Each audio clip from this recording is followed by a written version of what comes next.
a desolate landscape. The earth, once vibrant, now cracked and barren.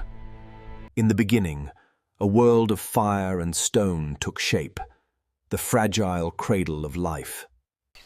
For hundreds of millions of years, life rose and fell, shaping worlds with every extinction. 5 great extinctions wiped the slate clean, each a brutal reset of life's experiments. The Permian burned nearly everything away. 90% of species vanished into ash. From those ashes rose us, a species that learned to shape the world to its will. An asteroid erased the age of giants, intelligence, a cataclysm that opened the world to new life. For millennia, we lived in balance. Hunters, farmers, stewards, bound to seasons. Then came industry. Power multiplied, the machines roared, and the sky changed color. Polluted air, poisoned rivers, and forests felled culprit. Small choices multiplied into crisis. The atmosphere changed. Syntained. A subtle fever at first, then a relentless climb in heat.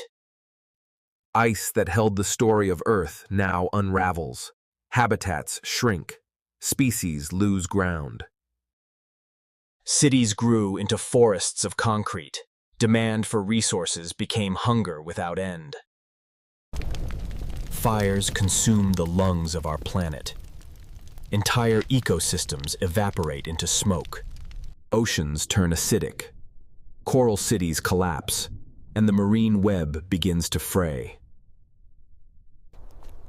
Food systems falter under shifting rains and burning summers. Hunger follows the heat.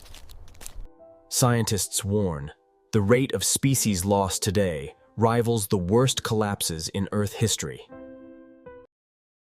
Their models are not prophecy. They are measurements, maps of a path we already walk. Recently, leading scientists have spoken plainly. A new mass extinction is accelerating like never before. These are not acts of nature. They are choices of our species. Relentless extraction and consumption. Forests cleared, soils stripped, and rivers clogged flangels. The earth pays a price we ignore. Pollinators vanish, and with them, the fragile web that feeds nations and species alike. As climates shift, people move.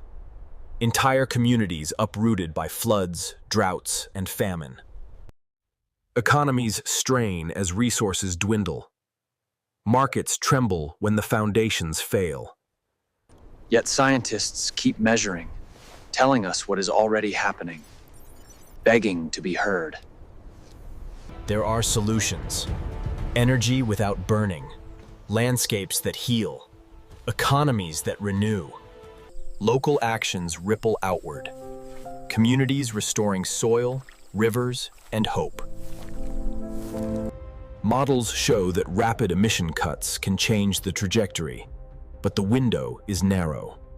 Policy, investment, and collective will must align, faster than bureaucracies usually permit. People on the streets already demand change, begging. A generation refusing to inherit collapse. Innovation is part of the answer, Pess. Technology and design can reduce harm if deployed at scale. The crisis is not blind. It reveals inequalities and choices about who pays the price. Consumers, companies, and governments share responsibility. Every choice adds up. Scientists are clear. We can avoid the worst, but only if we change course now. The future will be written by the actions we take today. Worth it. Small acts, amplified by many. This pale blue dot holds everything we love, and it asks only that we care enough to act. Some places show recovery, proof that the world can heal where we give it space to do so.